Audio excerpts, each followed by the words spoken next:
Welcome, everybody, to the American Space Museum. I'm Mark Marquette, and we're so glad you're with us to stay curious as today we keep the shuttle era alive, talking with these three gentlemen who worked on the payload on our green screen behind us, the Tethered Satellite System. So you're going to enjoy a program about something that a lot of us don't know much about, but it was in 1996 that the STS-75, Andy Allen as its commander, took this tethered satellite and extended it out. I don't know how far away, they're going to tell us, and proved that you could generate electricity by dragging something through our atmosphere, basically. Right, guys? Yes, sir. They said yes. Mark, get off here so we can let them talk about it here. But first, Marty Winkle, my cameraman, co-producer, he's sitting here. And we have Roger Scoggins is visiting us from Fort Lauderdale, also involved with the TSS mission. Hi, Roger. Hey, everyone. How you doing, Roger? Good. You're in Fort Lauderdale, and I'm going to just quickly tell us where you grew up and how you got in the space program. And I'm going to ask we got Mikey Haddad, who is our main payloads guy. Mikey's got a book about payloads written here. In the middle here, we have Johnny Mathis, all right? And then at the end, we have James Zuderman, all right? Old Zoot's with us today. And each one of them, all these four gentlemen had a role in this, and I'm gonna be fascinated about this. It's you're gonna see a lot of graphics to explain this.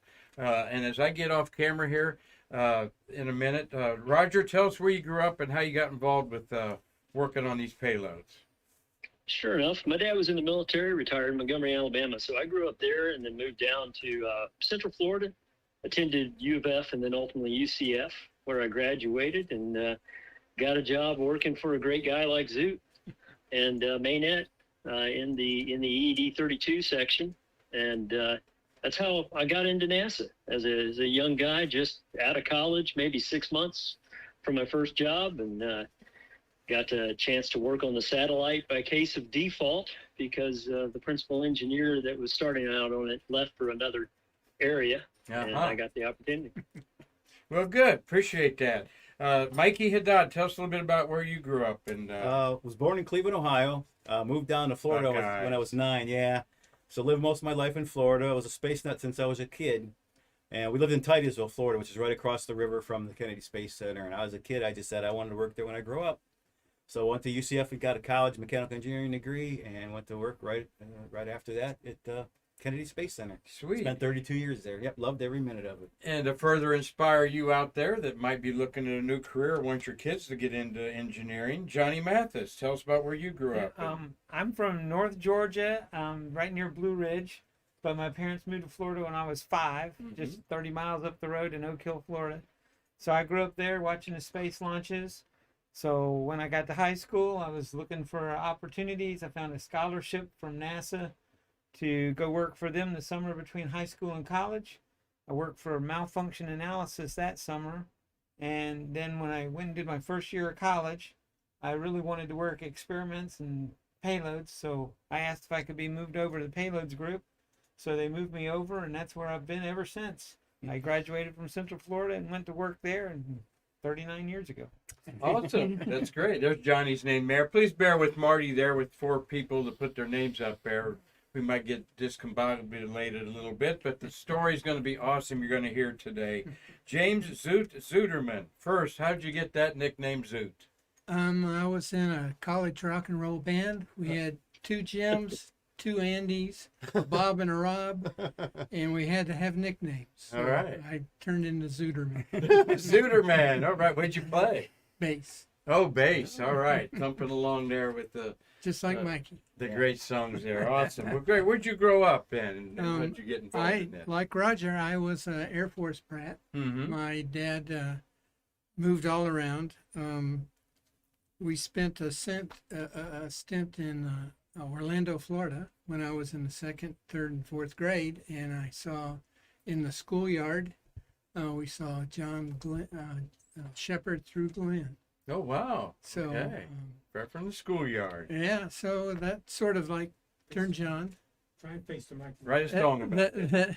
Yeah, that sort of turned you on to the space program. I went to the University of Arkansas for my undergrad, and there I interviewed with Hughes Aircraft, and I had no inkling that I could ever work in the space program or that it was even a choice. But they said, "Hey, we'll let you work on the space shuttle." So, great. So I moved to California and spent 3 years at Hughes, 2 years at McDonnell Douglas in Huntsville, and then moved here. Well, awesome. We're look at that. We got Arkansas educated, a Buckeye here. You got a Georgia person here. Roger is Florida there. So I'm going to get offset here, folks, and we're going to look at a great slideshow that Mikey put together here and learn about this tethered satellite system. In fact, real quick, before we go, the person you see in the very far bottom right of that photo, kind of in the white section of the photo with the beard, that's Roger. It's Roger. No, that's Roger. That's when he Right was off, younger. right off of Zoot's. Right off of Zoot's left shoulder. hand Yeah, it's there. right there. Yeah. Yeah. Him Everybody, down there. that's what Roger looks like. So people With the beard. Yeah, I wondered who that guy was when I saw that picture there in there. All right, guys, let's, Marty, you have a great job of fun doing this. Where this is the STS-75 logo. It was, we got there 2, 4, 6, 7 astronauts on this one. Astronauts love to have a lot of fun. All right. And there they are with the tethered satellite. Yes. You saying something, Mike? No. Oh, Andy Allen there's on the right. We interviewed Andy Allen, and it was really fun because I brought in some silly string because they had they had one of their gag shots there with the silly string there. Actually, that was the mission before 75. Okay. That was the not successful one. Because that's Lawrence Shriver on the right. He was Okay. the commander of that, and Andy Allen was the pilot on that. You know, just as an aside, Hoffman, the guy right in the middle with the silly string, Yes. he's a professor at MIT in their Aero Astro group. Oh, is he? He's Good. been there a long time now. Zoot, that's what we love about celebrating the shuttle era to American Space Museum is these astronauts, over 300 of them, are doing great things in our country every day Oh, yeah. to educate, inspire, and share their memories up there. Like, well, here's what we're talking about, folks. Briefly describe this, Mikey, what the mission was. Well, yeah, basically what it was a satellite that would be deployed up on this long tether, and kind of what you see there is a boom that would stuck up about 40 feet, and then that would go up, raise up, and then the satellite would then be deployed off this long tether, and this tether could go out to, what was the guy, 12 miles or something? 12.5 miles. 12.5 miles. How thick was that cable? It was about an eighth of an inch. Eighth of an inch. About the So size of a shoestring. about the size of a shoestring. Okay, pretty small. Did you buy it at Home Depot or Lowe's? Good question. Yeah, in fact, later on we got a breakdown of what the tether looks like. So, yeah, Okay, you can see great. everybody we wanted to show everybody kind of what, it's just not a piece of string. It's all kind of, Well, Mikey, components to make it you together. lead the program now, and tell me when you need the next slide and when these guys are going to jump in. And Okay. remember, we got Roger online there. Yeah. Okay, kind of these first ones. This is basically a picture of the 47 STS-47, TSS-1, and STS-75 TSS-1R mission patches. So I just wanted to show that to start off with. And the next one actually deals with more of the components that flew on 75. That one's a 75 with the tethered satellite, and then down below is USMP-3, which is the U.S. microgravity payload. There's actually 4 of those that flew. The third one flew on STS-75, and again, that was the TSS and USMP award items that the level 4 gang basically assembled and tested before flight. Now we're going to see some schematics of this whole it assembly. gets kind here. of crazy here. Okay, this is kind of a breakdown. There's a lot here, but it's basically what the tethered satellite was. It was, again, like we've talked before, the big U-shaped Space Lab pallets, and then an MPES in the front there with the electronics, and kind of the main components we'll go ahead and break down. But this is kind of the tethered satellite, all the components that made up the tethered satellite payload that flew on each of the flights. So what we'll do is we'll break down each of those. So we go on the next one. This is kind of the top, starting at the top. That's a satellite with the deployer kind of, and the boom down at the bottom is kind of deployed out. What I wanted to say here real quick was the satellite itself had gyros for stabilization, but they used GN2, gaseous nitrogen, for control to move it around. And it had batteries that Johnny, again, was the main thing that put the batteries in for the mission. For the planning phase, I had to go to Italy to be able to review the ground support equipment that did the pressurization and also the battery installation GSE, the ground support equipment. So that was just kind of my piece of the planning effort. Once I once it flew, basically Johnny and Roger and those guys actually did the work. But that was my phase of planning. But this kind of gives you starting at the top of the satellite and the boom and the deployer mechanism. So the next one, Well, this looks a lot like a toy I had as a kid catching a ball. I mean, the physical principle is of that. Yeah. Exactly the same. and so working down, this is kind of the inside, what we kind of call the satellite the ice cream, right? Right. And the This is the deployer cone. and the cone. This is the ice cream cone. And this is where you have the boom, the extendable boom down in the bottom, and basically the satellite sat in it. Again, there's a lot on this chart, but it kind of shows all the mechanisms that had to be there to be able to support deploying and retrieving a satellite. Latch mechanisms, battery access doors, Cable you got cutters, all kinds of boom stuff. electrician, Yeah, the boom was not pyro actually, activated pyros on this, huh? yeah, the boom was not actually up against the satellite when it launched. The satellite sat on that top ring of the deployer. There were 6 latches there where it was mated, and then the boom came up and just had a circle and caught the sphere to take it on up as a satellite when we extended the boom out. Okay, this is going farther down as you go down the stack. This is the reel that had the large tether all wrapped into it. It was kind of like a fishing or a little deep sea rod, right? Exactly like a deep sea rod, has a level wind just like a fishing pole. Once you left that, I mean the level wind went back and forth to make sure. In fact, the next picture That you shows could- that. Yeah, go okay. to the next one. And that kind of shows. So the level wind would move back and forth. So as you spooled the tether back on, it would lay properly, so that you didn't overfill one section of the tether, or one section of the reel. So as it fed out, it would feed out basically through a tensioning mechanism. We had a lower tether tensioning mechanism we'll talk about later, as well as an upper tensioning mechanism. The whole point was to keep the line tight, just like you want to keep it tight when you're reeling it on a fishing pole so it doesn't get tangled. How many miles of line again, Johnny? 12.5 miles is what they had on the tether. The reel would have held a lot more. This was after the first attempt. It didn't reel out all the way.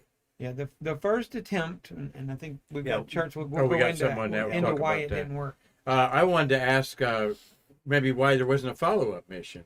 If now is not the appropriate time, we can talk about that later. Okay, so going to the next one. This is basically, that's a tether itself. All right.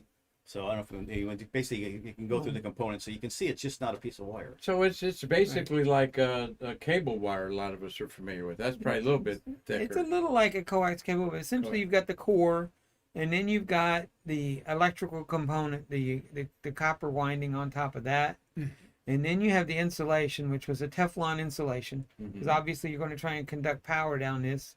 You don't want to be able to shock anything. So then you had the Kevlar that came out on top of that, which was for the strength of the tether. And then you had a Nomex braid, I believe it was, on the outside for protection. Who was the manufacturer? And you remember? That's a complicated thing. You didn't get that from Home Depot. I don't know who. I don't remember who manufactured it. Yeah, being a 12-mile tether. I wonder if it's happened an application 2 decades later that's being Well, used. if you were making it for ground use, you probably wouldn't use Teflon for your insulation. And kind of we wanted to stay on this chart, just sign it shows how the tether goes all through all the different mechanisms. And at this point, we thought maybe it'd be a good point to talk about some of the planning. You know, Roger, Zoot, kind of the planning that you guys, the things that you did initially for the planning effort before we even got the hardware there. And then we'll leave this up because it's a complicated thing. We can leave that up so people look at it longer. Sure. But if you want to go first, Zoot, Yeah. kind of Well, I was in the level 4 electrical group, and our job was a tag team of me and Roger. I started out first as the kind of electrical engineer on the mission, but our job was to really write like functional electrical tests. Once the mechanical guys got everything installed and put together, we would run a test to make sure everything was going to work. And kind of the way that our normal way of doing things was, we would go out kind of like Mikey did.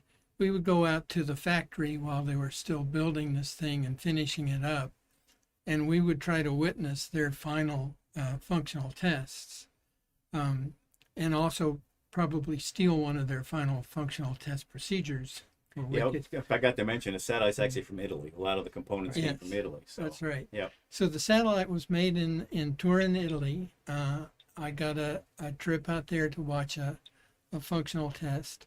They were basically just finishing up, putting it together. They were trying to get it accepted by, it was Air Italia that was building it for the Italian Space Agency. So kind of like the way NASA does things.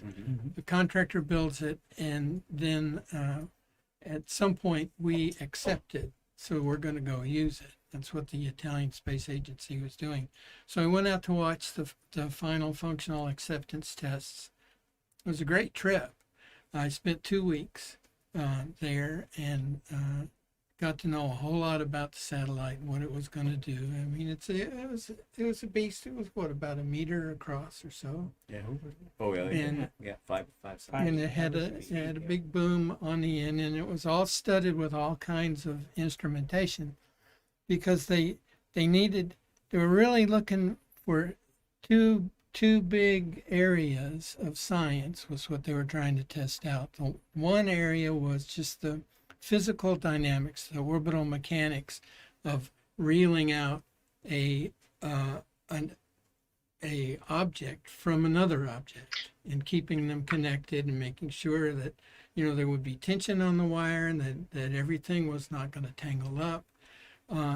And they had a lot of predictions about how this should work and what the physics should be, but this was a test to actually see, was their predictions going to be right? Turned out that part worked pretty good. There's just some sniggly bits that got a little hung up. The other big science part of this was the electrodynamics of it. If you think about what a generator is, it's basically a wire or a circuit moving through a magnetic field. That's how you make electricity. So the idea is, well, you've got this big long 12-mile wire moving through the Earth's magnetic field. Won't that make electricity? Well, it turns out, yes, indeed, it did, and that actually played a part in the second kind of mishap that we had. I did took another trip a month or so later.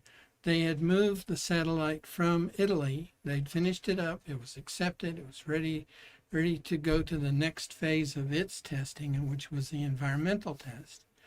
And the European Space Agency has a facility in Munich called IABG. I forget what that stands for, but it's a big environmental chamber, kind of like some of the ones that NASA has at various places, like in Johnson or at Plum Brook. And so they could pull a vacuum, and they could heat it up and cool it down so it would see everything it was going to see in space. So it was going to do the final environmental functional test, which was thermal vacuum test. So you were over in Italy for that. So I went to Munich, Germany for that for another 2 weeks. It was grand. So I took all the fun trips, and then I applied for a job as a section chief, which kind of to my surprise I got. and my new boss basically decreed that section chiefs were not to do experiments anymore. It's not part of your job description. So my backup had been Roger, so he inherited all the work. So Roger, you want to go and maybe tell us kind of what you did for the planning effort before things kind of got rolling? Sure, certainly. Like Zoot and Johnny and the others, I got to go to Torino and go to Ozzy and look at how ground support equipment was leveraged in their testing of the satellite specifically, because that's what I was concentrating in. But my background being computer science at the time, which was relatively a newer field, sitting in with a bunch of electrical engineers, I was focusing on avionics. Had a bit of a dual role because we had a new system that came in called the Partial Payload Checkout Unit, which was a multi-tiered networked Unix system that actually would act as a shuttle avionics interface simulator, so that when the spacecraft and other things that came in were placed into what was called level 4, the first testing stage at NASA in the operations and checkout building, we could actually get a low fidelity test. And by low fidelity, because there's other stages in which you do actual avionics with some real backup shuttle equipment, which you can do a low fidelity test and make sure that the satellite and its other components are able to interface with the shuttle per spec. And that was one of the primary pieces of the unit, but we could also run through and conduct all of our functional tests. We could command the satellite, we could receive telemetry from it. So focusing on the avionics part, because not only did I have to understand to write the procedures that Zoot gave me to write for all the functional testing and interface verification testing and things like that, I had to also go back to the PPCU and build displays, things for commanding the various components, and not just for the satellite, because everybody else had to test their stuff. I would have to go through and with a team of other people that were there, build those displays and quality control folks, and make sure that these displays were accurate and would assist us during the testing. So you basically had to do like the flight side as well as the ground side. A little bit, yeah. I had to understand what was going to go on during flight, because we tried to make the displays as real as possible. But from a planning standpoint, I'm looking at the ground support equipment and what these guys are doing and going, okay, can we do those tests there, and what have we got to take back and prepare, digitally to perform those tests, and then at the same time also understand the testing, because I'm going to be writing the procedures as well. So it's kind of the dual role, but it was pretty good. Torino is very interesting. You actually got to meet a lot of the folks who would be there later, form a relationship with them. So you could have a good working relationship once the equipment arrives, because they were going to be there for a long time in Florida working on this thing. We're listening to Roger Scoggins. He's on the telephone there from Fort Lauderdale, worked on this. You're looking at 3 of the engineers that worked on the Tethered Satellite System. In fact, Roger is just beside Zoot in the colored, there he is there in this picture there. That's kind of cool. We got the 4 of you in here anyway. Zuterman there was talking earlier. Johnny Mathis is in the middle. And of course, Mikey Haddad, our payload specialist there. We apologize for not having the names. Marty's tried to do a great job there. It's complicated with our Streamlabs here. Not Marty's fault at all. We too many cooks in the stew here, but we love that, because you all are and Stay Curious social media out there are getting a great program right from the smarts of these engineers that did this fabulous test up there. Can we continue with this next slide there? And we'll go to the next slide. And Johnny, maybe if you want to talk something about kind of what you did for the planning, and then once things got this next slide is kind of interesting. Yeah, so I came in as a mechanical systems engineer. I got assigned to the satellite. I came in just a little bit before the satellite arrived, so I didn't get any of the cool trips to Italy. Yeah. but the satellite was a wonderful project to work on. But as we talked about, the satellite was trying to do a lot of electromagnetic measurements, magnetic field measurements. So all of the instruments that were on a satellite were calibrated, and we had to make sure that we didn't accidentally introduce any type of magnetic charge to any of the metal structures on the satellite. So the easiest way to do that was just keep everything possible away from the satellite. And that's why you had this sign about access within 1 meter of the satellite, because we did not want to accidentally charge or magnetize any of the materials on the satellite. So anything that we wanted to come in with, such as tools, wrenches, ratchets, sockets, we had to demagnetize. We actually had a sensor where we would measure the magnetic field, and they had a degausser that we would have to go through and demagnetize them before we could bring them into the control area around the satellite. Interesting. Yeah. Just one of the things you had to worry about, right? When you see the yellow striped signs, you always look at those, right? Oh, yes, sir. Like that there. That's all right. Now we're gonna go to back and forth here a little bigger there. So Marty's gonna work. Yeah, I'll talk about Jim out there, or Johnny in the middle there a little better. Yeah, What is this mess? Wow. what this is when Martin Marietta, now Lockheed Martin, developed the Tethered Satellite System out in Denver, Colorado. They built it up on a ground pallet, and then it got shipped to Kennedy Space Center. So we had to move it over onto a flight pallet. Well, when they built the cables, there wasn't very much thought put into how you were going to move them from the ground pallet to the flight pallet. So essentially, it was created as one large cable, I'll call it a spider web, that we had to figure out how to move without damaging it. So I believe it was Shirley Hewitt came up with this bright idea of, well, we'll take a cargo net and essentially tie strings down every couple of inches down to this harness so that we can pick the harness up all as in one piece. And that's exactly what we did. What you see here is when we lifted it off of the ground pallet and suspended it so that then we could move the equipment that was underneath the harness assembly from the ground pallet to the flight pallet. And then we were able to lift this over and install it on the flight pallet all in one piece. Just ingenious. And who was the engineer you're crediting? It was Shirley, was Kepler at the time, and then her married name was Hewitt. Okay. Yes, she came up with this idea and it worked very well. In fact, we got a picture of her coming up here in a little bit. Good. Okay. Okay, this is the satellite itself, There it and is. and most of the folks you see working that are part of the Italian team that came over with it. A large cadre of folks came over, and I have to give them credit. They can speak English much better than I can speak Italian, because we can't speak Italian at all.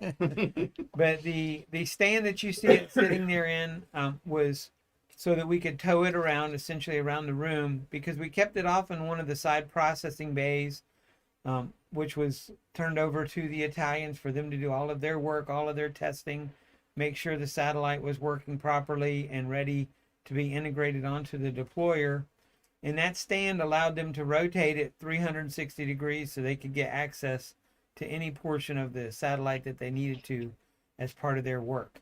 And you can see there in the top how the skin essentially was in segments, and we could pull off different segments of the skin to get to any quadrant we needed to of the satellite for whatever purposes. So it wasn't a complete sphere; it was panels built around to make it was a sphere, essentially 8 panels, and then some of those panels could be divided in half. Yeah, like That's neat, Johnny. Good. Again, just a general. This is all done in the operations and checkout building there at Kennedy. So It is a pretty big object.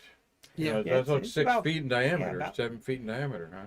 I don't remember exactly, but probably 5 or 6 feet in diameter. yeah. There's the picture we have on our green screen here. Yeah. So what you see there is No, when we were bringing the well, not satellite that. over to the deployer to do a fit check, essentially we had to shim the brackets on the satellite to the deployer so that during launch it didn't see any excessive induced loads. Basically, we had to align it properly so that the only loads it's seeing were the launch loads. We didn't have anything when the latch is clamped down. And the holes you see on the bottom of the satellite there are where the batteries were installed out at the pad. There was a corresponding opening panel on the deployer that you could remove. Best way to describe the batteries is essentially they were a car battery, but just much more beefy. They were metal.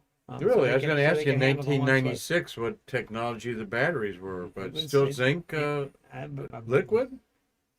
think they were metal hydroxide. Mm-hmm.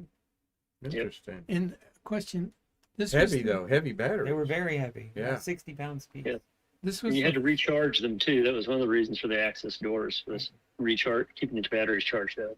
And they recharged them on the space shuttle? Right. We installed them out in the payload checkout room at the pad because we charged them first.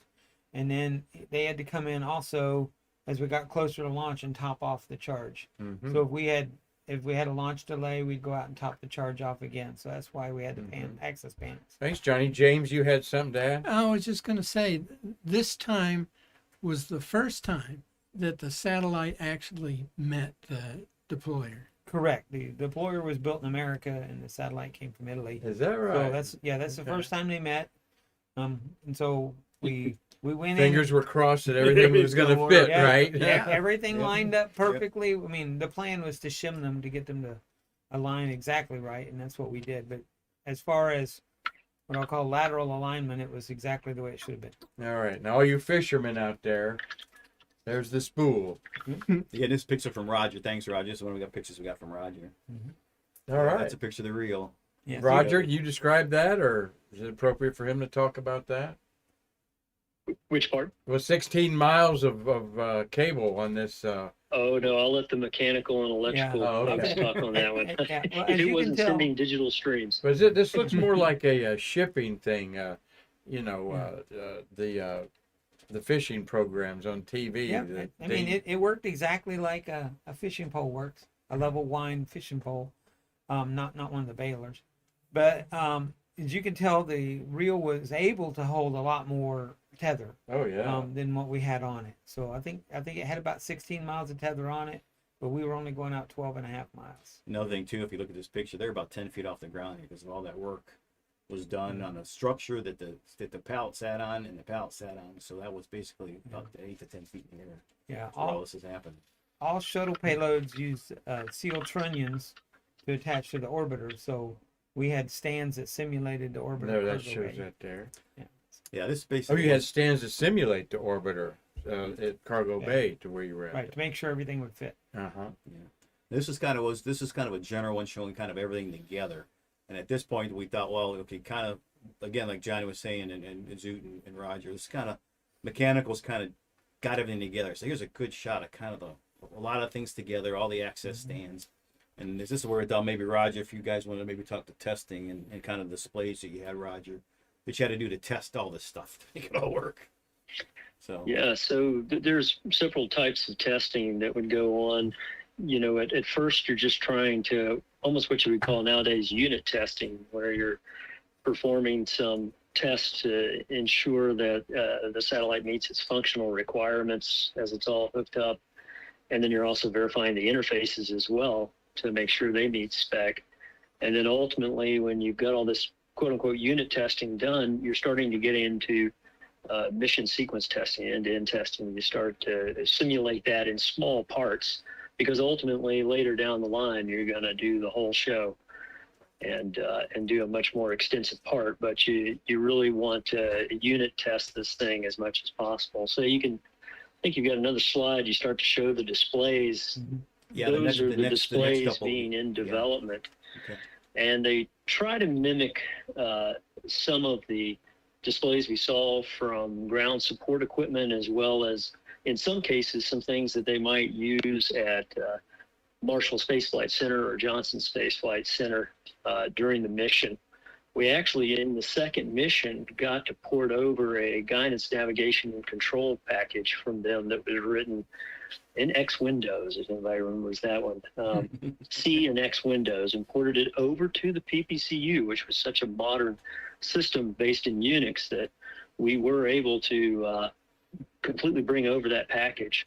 And the satellite had so much information that it sent, had so many components. It had its own computers on board. It had a pair of dual backup CPU. I think they were Zilog 80s.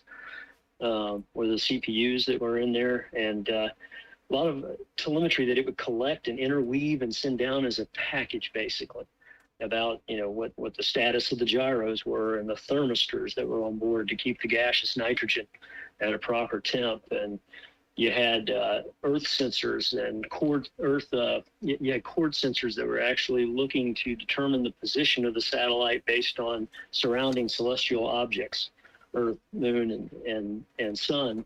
And you had all that data coming down, and you had to check it against spec to make sure all that was working. So that was more of the functional testing, but at the same time, interface checking, as well as you were almost sort of beginning to quality check databases that you got from the Marshall Space Flight Center, because they were going to use that during flight.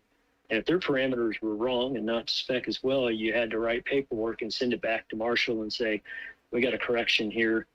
It didn't seem to be what the spec was. We checked with the scientists at Aussie, and this is what it should be, and things of that nature. So there was a lot of feedback loops going on with the various centers, with just our testing as well. Great. That's Roger Scoggin. He's talking to us on the phone from Fort Lauderdale, one of the engineers on the TESS satellite system here. What are we looking here at these? Yeah, that was one of the displays, and then I guess the second display. If you go to the second one, yeah, that's kind of. There's a lot of information there. Go ahead, Roger. I guess these are the kind of displays I guess you worked on, right? Yeah, are you looking at 36 or 37? Probably we're both, 37 now, yeah. Okay, 37. So that came out of a procedure. And in some ways, that's how we had to build these displays for the PPCU. So this is kind of like a black and white wiring picture of it.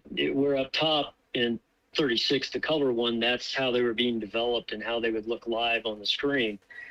37 was more of a black and white printout that you would put in the back of a procedure so everyone could refer to it and understand what was going on. But this particular one was more about what the status of the boom was and, the tether circuit that was going on, what was the voltage and amperage inside the tether, as well as other connections to the satellite that were there. Also temperatures, because there were thermistors all over the place to measure temperature. And it was very relevant as you were going to be in space and moving through sunlight and the other side of the Earth.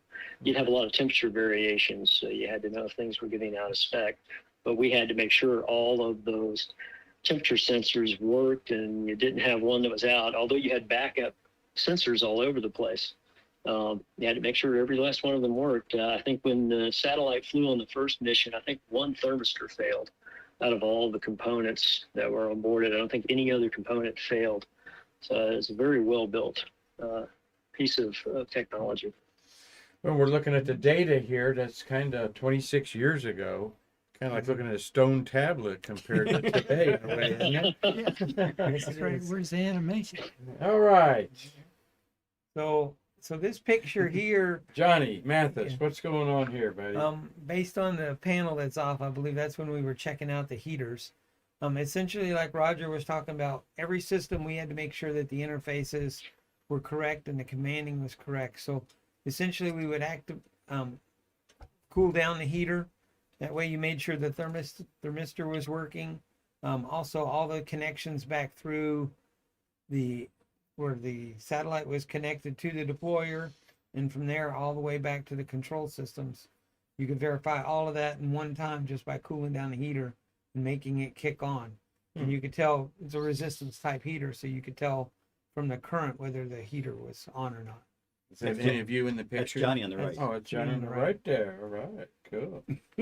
Looking there. Yeah, there's Johnny That's there. him, Yeah, I was younger then. When we was young and our hair was black, right? Okay, yeah, this picture, that's Shirley down on the bottom right, and she worked the mid-decks that flew for this flight. There was some mid-deck experiments that flew on this flight, and so that's her in a bunny suit in the mid-deck area of the space shuttle, and the gentleman behind her is actually astronaut Brian Duffy. Yeah. And Brian at that time was kind of like as a Cape Crusader, they called him, because a lot of times the ones that were training for the mission maybe couldn't come down, and so he would sub as an astronaut, in basically there with Shirley, to do the check out of the mid-deck experiments. This is a great shot from inside That is.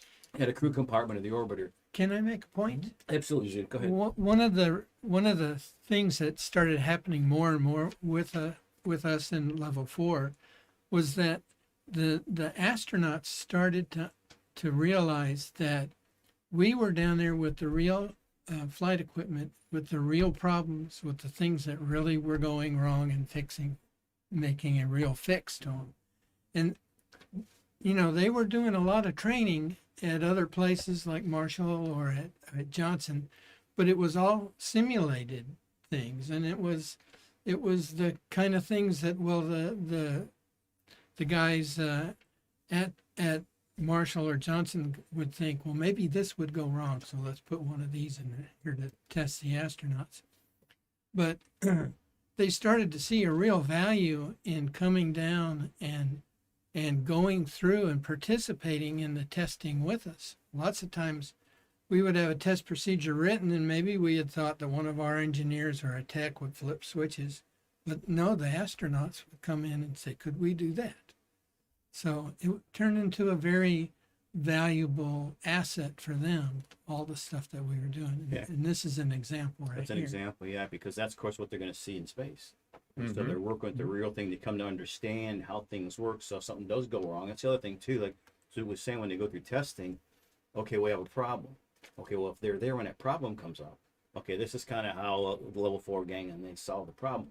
Well, it happens on orbit. Boom, hey, I remember we found that we had that problem down level 4. This is how we solved it. So it gives them a real heads up on if there's anything that happens problem wise, they maybe have seen it before and can react and fix it pretty quick. So Thank you, Mikey Haddad. There on the left, we got Johnny Mathis, the center there. James Suderman's on the right side there, and we've got Roger Scoggins on the shortwave radio there on the phone there.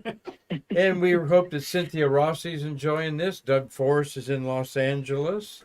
Graphic designer Dave Stangy's coming down next week, and we'll have Dave on the program, Marty.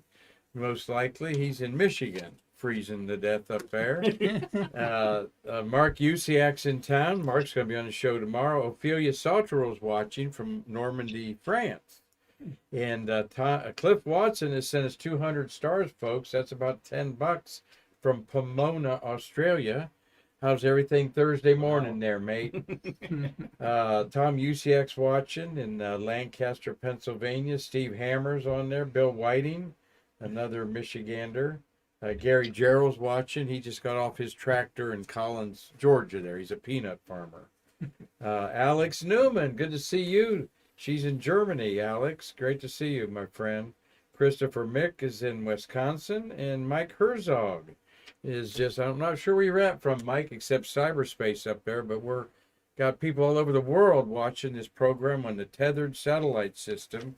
And we're glad that you all take your time. Mikey over here, I'm pointing my thumb over here to Mikey, responsible for these programs once a month. And we hope you're enjoying them. We certainly enjoy learning about these payloads, Mikey. sure. So about February 22nd, I think, 1997 is when STS-75 was launched, and get them up in space there. Well, yeah, this is actually, I think this is the STS-46. Okay, the 46 was the first time Yeah, they flew the first this. time they tried to deploy it. Yeah. I don't know if you kind of want to talk about kind of what happened with that one. Yeah, essentially, as they started to deploy it, you would read the amount of force that it took to deploy the satellite. Everything was going well. And all of a sudden they noticed that they started to see a spike in the amount of resistance for releasing the tether. So they paused, thought about it for a while, went forward. Everything started to proceed nominally again. And then shortly thereafter, they saw the same issue occur again. I believe they were out, was it 250 meters? There you go, something like that. Yeah, this is kind of a shot of it. Yeah. Yeah. So they were deploying it, and they kept noticing that they were seeing a spike in the amount of force that it took to let the tether out. And the reason for that, if we look at The next one. the next chart, was on the bottom of the reel, where the reel attached to the pallet. You basically had some feet that they used to attach this to the pallet. And as they were doing their coupled loads analysis, they realized that under some potential landing scenarios, they could have a negative margin, meaning that you could have a failure of some of these feet if they landed hard, if the shuttle landed hard when it came back. So they said, hey, we've got to try and fix this. Well, at this point, when they noticed it, we had already gone through most of the testing for tethered satellite. It was integrated. It was ready to go in the shuttle.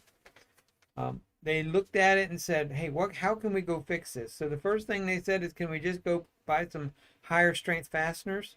Those had a long lead time. They weren't able to get them quick enough. So they came up with what I call a shear wedge, which is essentially use a bolt and some additional hardware to basically clamp around the joint so that you can pass the load around the joint and share it with the joint, so you make the entire foot stronger. Well, because we were already assembled, they essentially had to slide these things up underneath the bottom of the reel assembly and install them. So that is what they did. There was a lot of discussion about whether or not that would require any testing. They looked and said, no, it doesn't require any testing. It doesn't interfere with anything that we've done. We're not messing with any of the moving parts, only with the feet of the structure. So they thought everything was fine. But what happened was the bolts that go into the shear wedge had to be longer than the original fasteners. And ultimately what they did was they stuck up just high enough that as the level wind came to feed the cable off of the reel, as it would come across, it would hit this bolt, and the the tether would then have to go at an angle as it was coming off the reel. So you saw an increase in the force required, and then as it came back, the level wind was able to go, operated normally, till it came back and it hit that bolt again, and you started to see the force come up. So they didn't understand at the time what was causing that to occur. So they made a decision to reel it back in. That was probably the right decision. They probably could have gotten it out, but it would have required more force each time they hit. And also, as you came back in, you would have only wound the tether on part of the reel, which could have caused a significant issue as well. So that is what happened on STS-46 and why it didn't work. You know, it's the law of unintended consequences. You're trying to fix one problem and you inadvertently caused another. This is why we don't like to change anything after we do our testing. Once we do our testing, we like to leave everything alone. This was considered a very low risk fix. Unfortunately, it did not turn out to be that way. Interesting. That was in August of 1992, STS-46. Shriver was the commander, Andy Allen was the pilot, and then had to wait 4 years almost to fly this again. Were you guys still involved with that during the...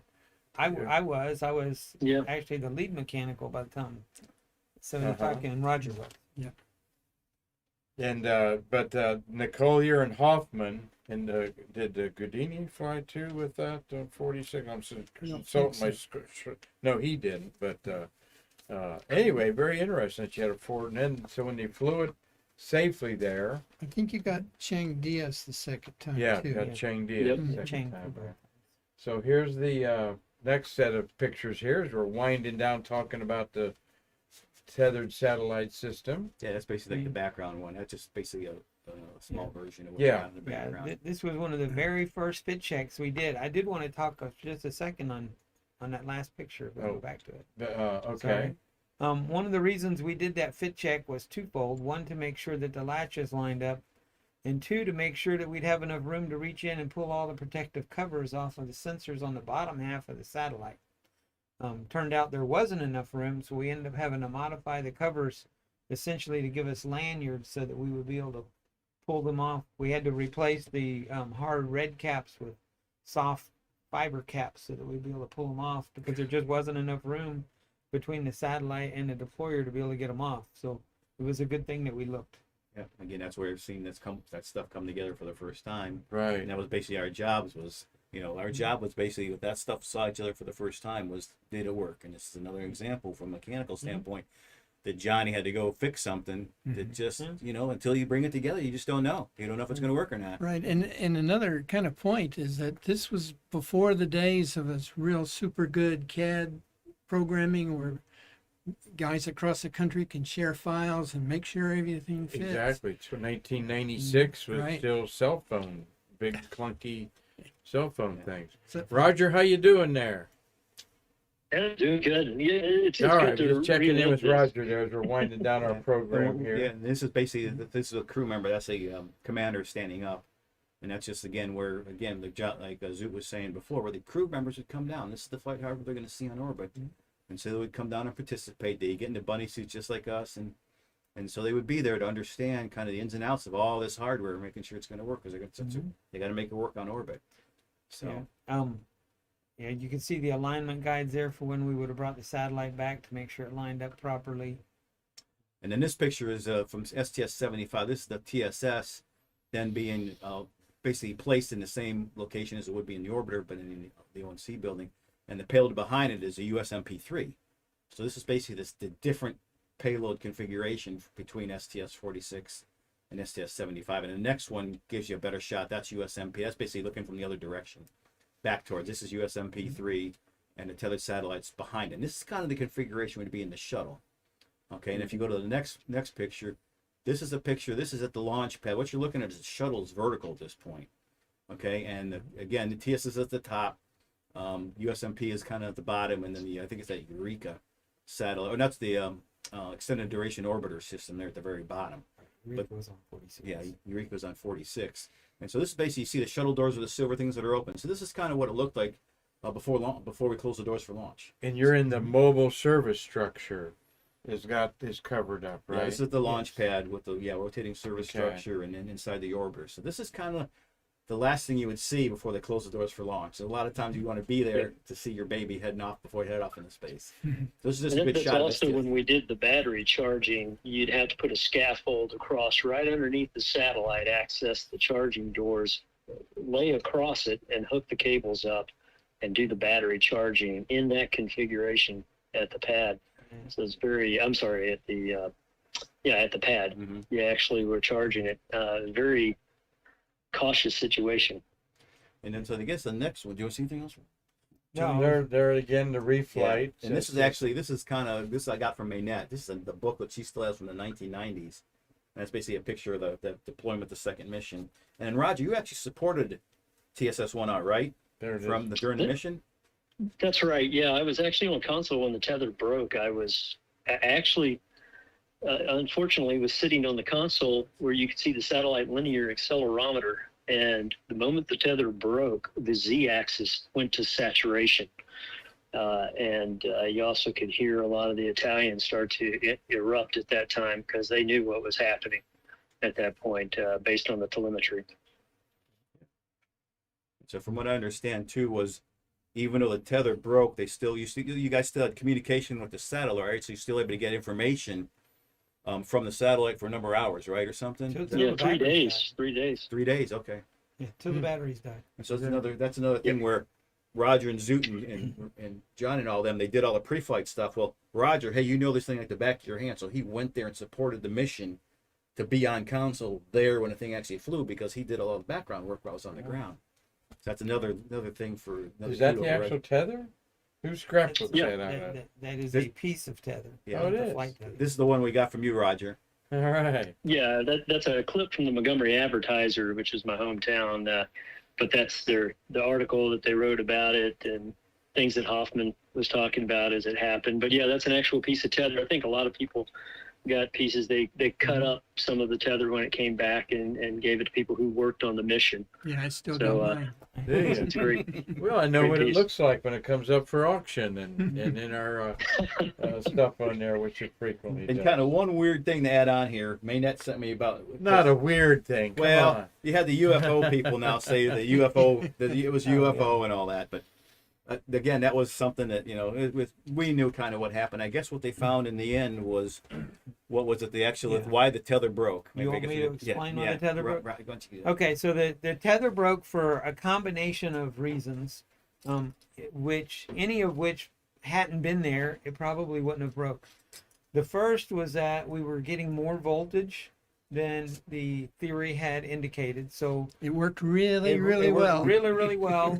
So the second is because as part of the experiment, essentially they tried a flow current, which means on the MPES they had two items that were called electron gun assemblies, basically to shoot the electrons back out into the plasma. But so when that was happening, you had a closed circuit and electricity was flowing. But those electron gun assemblies would get hot, so they'd have to turn them off and let them cool down. So at this point, they just happened to have them off, letting them cool down, so you had maximum potential also. So the third contributing factor was in the lower tether cutting mechanism, they found there was some FOD, which was some metal shavings from when it was manufactured. So they think that one of the pieces of metal shavings got stuck into the tether. The other is that in that lower tether cutting mechanism, the pressure based on the day of the mission that they were in, they went back and did the calculation, and I'm not sure how familiar you are with how pressure responds, or arcing potential responds to atmosphere, but essentially normal air that we're in, you've got a lot of molecules in the way, so you don't have too much arcing potential. As you go lower pressure, your arcing potential actually goes up to a point to where you get into enough vacuum, you don't have enough molecules for it to flow through, so it actually starts to drop down. But they were essentially right at the top of that arc. So we had that, and then also on the tether, because it had set for 4 years, you had the Teflon had cold flowed a little bit. So where it burnt through was a little bit thinner than where it probably should have been when it was manufactured because of the cold flow. So what happened was, as it went through the lower tether cutting mechanism on the first pulley, you could see just a little black dot. And then as it went over each pulley, you'd see a little bigger black dot as it went through. So once it went through that mechanism and went out, by that point it was burnt significantly. So once it got the tension put on it from the fact that the tether was out almost as far as it was ever going to go, so you had the maximum tension on it, it caused it to fail. So if any of those things, or one or two of those items, had not been true at that point, it probably would not have broken. It took a combination of all of those to cause it to fail. Well, that's fascinating, and that's kind of NASA's luck sometimes with either things work extremely well or not at all. But this was a half a success. Well, they got probably 90 to 95% of the science that they wanted out of that mission before it failed. So. Well, we've enjoyed this conversation. I'm off camera here just a second, but to ask the question, is this technology 25 years later still being used somewhere? It's discussed. I'm not aware of anything currently being used. I know that there was a couple other expendable rockets that did some tether testing since then. There were some discussions about putting what they call a space station tethered elevator on station, which was ultimately canceled. I don't think they ever got past the planning stages with it. They were going to use that as a way to help jettison basically trash off of the space station, but they do that with the expendables that come up that burn up on the way back in, so they didn't need it. There's lots of things that you certainly could use a tether for that make a lot of sense, but we're just kind of not there in our space program. Mm-hmm. You could certainly take two, say, equal size capsules, put a tether between them, spin the whole thing up, and now you've got artificial gravity. Well, actually, we did that in 1966 with the Gemini Yes, we and did. Agena rockets. And Right. I guess my question is why haven't we revisited this technology? Is it not worth